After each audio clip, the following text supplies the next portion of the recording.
What's going on, you guys? Riley here. Today we are taking a look at this 2019 Silverado High Country, a truck that has more in common with an Escalade than it does with a work truck, and I am so excited to show it off to you guys. So several months back, I made a video with the 2018 Ram Laramie Limited, which is like the top of the line Ram, and I said that that truck, in my opinion, was the best truck you can buy. So today, we're gonna find out if the High Country has what it takes to dethrone the Ram 1500 and just go over all of its interior, exterior features and driving performance. So without further ado, let's jump right into this review. So if you're unfamiliar, the High Country is the top of the line Silverado that you can buy. So pretty much every option you can get on a Silverado, this truck has.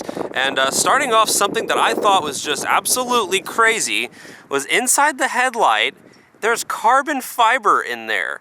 I mean, who would have thought to put carbon fiber in a truck headlight? That seems a little extra to me, but I like that. That's cool. The 2019 High Country also gets a 6.2 liter V8 and the 10-speed automatic transmission. So we'll talk more about that later, but this is pretty much the only truck that you can get that combination in. And then moving on down to the wheels, I think these are super cool. So we got some 22-inch, I guess they're machined aluminum wheels that GM does. They call these the low gloss black wheels. And as you can see, like on the edges, it's like machined, and I don't know, it's so cool to me. And I think that GM has really been stepping up their wheel game lately, and I gotta say, those are pretty freaking sweet. And then coming along to the side, you got a nice High Country badge there to let everybody know that you paid the big bucks for the Big Daddy truck that GM offers. And coming around to the back, a couple other changes for 2019. They actually made this step right here a little bit deeper, so if you're wearing work boots and stuff like that, it's just a lot easier to get in the bed of your truck. And then something else I thought was really cool. So most trucks nowadays have this, where you press the button and it's a power down. You're like, woohoo, cool, now I can get in the bed of my truck. But what you didn't know is that if I press that same button one more time, check it out. It actually goes back up on its own. I mean, how extra is that? That's so cool. And then next to that button, you have your backup camera and then the rear view mirror camera, which I'll show you in a little bit. Also, you have some nice sporty exhaust tips here on the High Country. I think those look pretty cool. You're also able to do that same little party trick with the key. So you basically just press it twice and there you go. I thought that was so cool, but here is the key, speaking of. It's coated in like a rubberized material on the front side, and then the back side's kind of like a hard plastic. But pretty nice key. Wouldn't expect it to be a truck key, but pretty cool.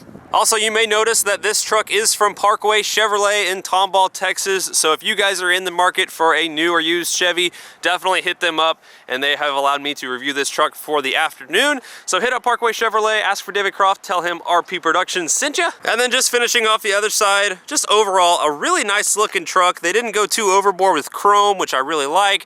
And I think it's just overall, actually a very classy design. And when I first saw the 2019 Silverados, I wasn't a huge fan of them, but I do think that the High Country looks really good and looks really aggressive as well. Now inside the engine bay, as I said, it's a 6.2 liter V8 that makes 420 horsepower and 460 pound-feet of torque. So it's definitely going to be pretty quick for a truck, combined with that 10-speed automatic, and the towing capability of this specific truck is, I believe, just under 10,000 pounds. So that's pretty good for a 1500. Okay, before we go look at the interior, I have one more party trick for the outside that I got to show you guys. So we open the door and the powered running boards come down. All right, pretty cool. Now let's say you forgot something in the bed of your truck and you just have to reach in. Well, this right here, you just kick it and check it out. It freaking moves to make it where you can step on it, hop in the bed of your truck, get whatever you need, and then you just come back. Oh, I missed. And you kick it back. I mean, what a time to be alive. And now moving on to my favorite part, why you would spend $68,000 on a truck, the interior. And it's a very pleasant place to be. I've been driving around in this thing all afternoon, and I actually really like it. So we're gonna go ahead and fire it up so everything kind of comes to life for us. So starting off here with the gauges, this is what you're gonna be staring at all the time while driving. They are pretty cool. You can go through a bunch of different menus and just kind of cycle through basically whatever you want. anything from trip meters to fuel range, oil life. Something I thought was pretty cool right here, the brake pad life. Who would have thought to include that? So definitely pretty nice. I would think I would like to see a little bit more on the digital side. I think the two giant analog gauges on the left and right are starting to get a little dated, but it's also a truck, so I guess that's kind of what they're going for here. And then moving over to the center, they have the new updated infotainment system for all of the Chevys for 2019 and newer. And then moving down, you have just a complete array of buttons for climate control and just pretty much everything you could ever imagine. Heated and cooled seats, trailer brake control, lane departure, forward collision warning, parking sensors. I mean, everything you would ever need. Also, you have the good old wall plug right here and a 12-volt outlet right here, USB and USB-C, which apparently is taking over the world nowadays. And then also right here, you got a wireless charging pad for your phone. So that's pretty cool. Nice storage area here. The cup holders are kind of cool. So you got cup holder, and then place for your phone. I thought I had it on me, I do not. And then moving up here, it's actually a very deep little compartment up here. I think that's pretty cool. So you can store stuff up there and it won't go sliding around while you're driving down the road. Here's that rear view camera I was talking about earlier. So you can flip it down and it's a normal mirror, or you flip it up and it does its little whatever sequence, and there you go. It's an actual camera that's like super HD and very responsive and like very real time. Going up from there, you have all of the controls up here for the sunroof, which you can see right here. Unfortunately, it doesn't go all the way to the back seat. It's not a panoramic sunroof, which is something that Dodge and Ford have both done. So I'd like to see that from GM.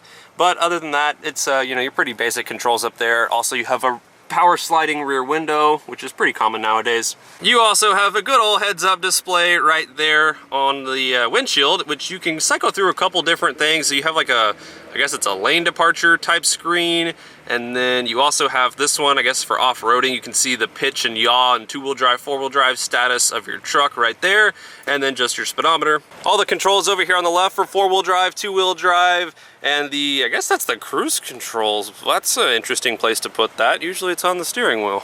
Huh. Buttons for all the lighting, and then the buttons over here for the heads-up display. Some little wood trim here, and a nice Bose sound system, which does sound really, really good. Lastly, this center console here is like just one giant little cubby, so you can put whatever you want, and you have another USB auxiliary cord and USB-C. So kind of funny, they just give you this giant hole to be like, hey, do whatever you want here. You also have more storage right there and right there. So pretty much everything opens up in this truck. Now for the moment we've all been waiting for. Let's take a look at the window sticker on this bad boy. So as I said, 2019 High Country and 6.2 liter 10-speed automatic, moving down to a total price of $67,900. So this is a $68,000 truck that gets an average of 17 miles per gallon. A few of the options that this one has is, so those low gloss black wheels I was talking about, those are $3,000. The 6.2 liter with the 10 speed, that's $2,500. It has a technology package, so you have like a HD camera, so we'll put it in reverse. There we go. And in reverse, you can see it has like a 360 camera, so you can see I'm parked in a parking spot. You can see the lines on both sides. You can see there's grass behind me. I mean, that's pretty darn cool. I don't know how they do that, but pretty fancy. Before we start the driving portion, I will say that these seats are super comfortable and you could do long road trips in this thing, no problem. I really like them. And now moving on to the back seat, which is plenty of room. You can do whatever you want back here. There's no more center little transmission hump right there. You have you know, USB, USB-C, heated seats, and a 12-volt for the rear. A couple party tricks for the back. So you got, you know, your middle cup holders. Yeah, that's pretty standard. But I bet you didn't know that the seats themselves actually fold out. So you can store stuff in here. I mean, that's pretty cool. The other one does it as well. Also, as with pretty much every truck nowadays, the seats fold up, and then this like it's like a little storage thing. It folds up, and then you can store stuff in here. So this is, I believe, an option on this specific truck. Yeah, you just never know what you'll find in the interior of these new trucks nowadays. One of the things that I have yet to figure out is how this thing puts the power down, because who wouldn't want to test out the power in a High Country Silverado? So we're going to point it straight and get on it a little bit. Hey, that's actually pretty decent for a full-size pickup truck, I have to admit. By no means are you driving a sports car. It does not feel like a sports car, but it is absolutely plenty for a full-size truck.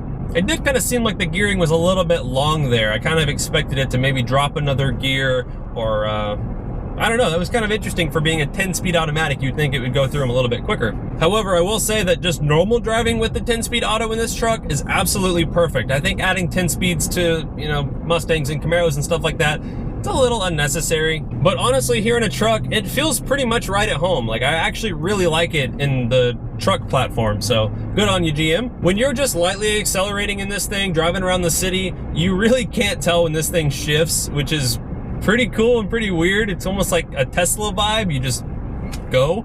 But I mean, that's part to do with how quiet the exhaust is, but also the 10-speed is just that good, and I really, really like it in a truck. Something else that stands out to me as being, like, you know, way above anything else I've ever driven is that it is so quiet in here. This might be the quietest vehicle I have ever driven in terms of just isolating yourself from the outside world. It's like just you driving and nothing else. And I don't know if all 2019 Silverados are like that, or if it's just the High Country. I don't know if they add extra sound deadening or whatever because it's a fancier truck, but it's very quiet in here. The steering is definitely on the lighter side, but it actually feels really good. And then getting back on the power again, let's see how those shifts are. Okay, that's pretty nice. It definitely is pretty long though in the gears. I think I mean, like maybe third gear. It is very smooth though, and that saying I said earlier about, you know, it feels kind of like a Tesla, like all one gear. That's kind of how it feels. It's just very fluid in the way it delivers the power, and it just drives like like an Escalade, but you're in a truck. I actually think I like the suspension setup and the steering feel better than the Ram, and I'd be interested to see if that carries over into the lesser trim levels of the Silverado, you know, whether it's just like a work truck or whatever the case may be. But at least here in High Country form, it feels really, really good. Super comfortable, very easy to get used to. And for a lot of people, if you're not from an area where there's like a lot of trucks like there is in Texas, you know, trucks can be a little bit intimidating. They're kind of bigger. You're like, I don't know if I want to park that in parking spots all the time. This doesn't feel like a big truck. You just don't really realize that it's, you know, that big of a vehicle, and it drives so nice. It feels like you're driving, you know, like a Range Rover or an Escalade. It's like a luxury vehicle in here. With that, I will say I believe the Ram, to me at least, has a slightly nicer interior, so I'll still give that to Ram, but this is still a really nice place to be, and everything is like super soft touch and very comfortable. I think the aesthetics of the Ram are just a little bit more eye-pleasing. Also, I think you get a couple more features with the Ram, like the panoramic sunroof. I like the sound system better in the Ram, the Harman Kardon, and just little things here and there, like the big center screen in the Ram. This is definitely a close second, I would say. I think that this is above the F-150, but I don't know. I think I would still give kind of the top spot to Ram. I don't know, maybe I'm just a diehard Mopar guy or something. And like I said, I think I actually enjoy the driving dynamics of this thing the best. I don't know why, but it just feels really comfy and just so quiet and just relaxed, and that's nice. Now on to the things that I dislike about the High Country. So first off, the rear view mirror, for whatever reason, I cannot adjust it to where I feel comfortable sitting to where I can see behind me. So I actually have to flip that little camera on, and so I just have the camera on 24/7. But for whatever reason, it will not adjust high enough to where I can see behind me while I'm driving. Actually, if I sit here and mess with it, I basically see the top of the back seat, like the center headrest, and that's as far like tilted as I can get it.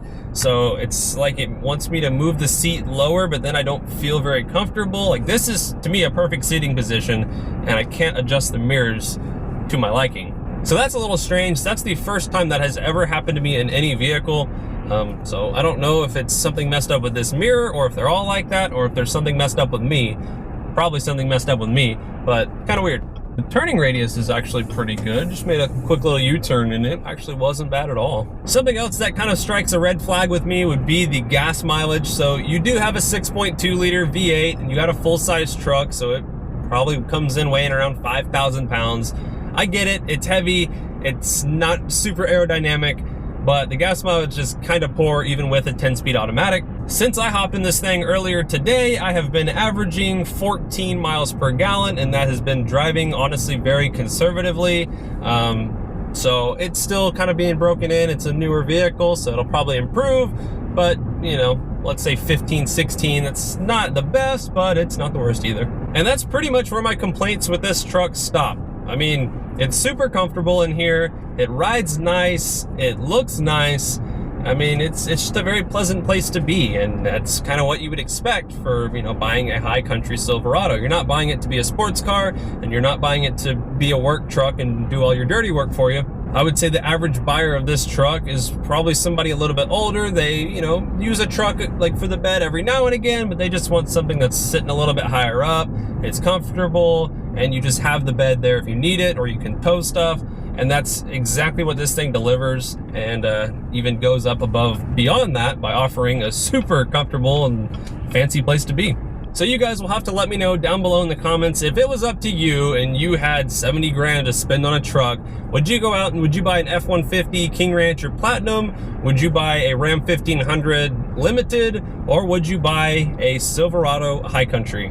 I went into this review thinking that I wasn't really gonna like this truck because I was like, oh yeah, Ram or nothing. But this has seriously given me a new look on the Silverados, at least for 2019. They've really stepped up their game. A bunch of small adjustments here and there. I mean, it's generally the same truck. I would definitely say that spending more time around this truck, it has really grown on me, and I'm kind of liking it more and more the more time I spend here. That probably means I should go give it back. But seriously, if you're in the market for a new truck, go look at all of them in person. Pictures and videos on YouTube only do it so much justice.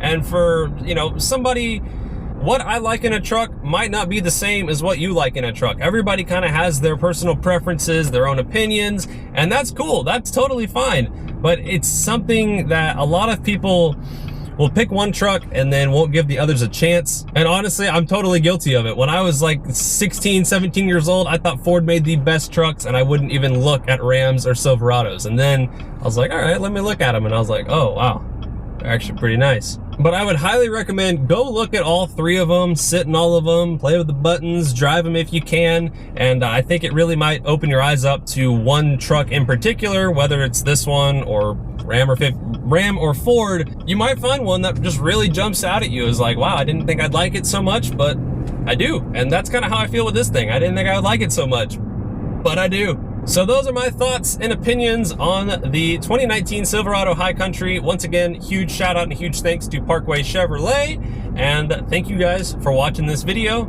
I will see you on the next one. Take it easy.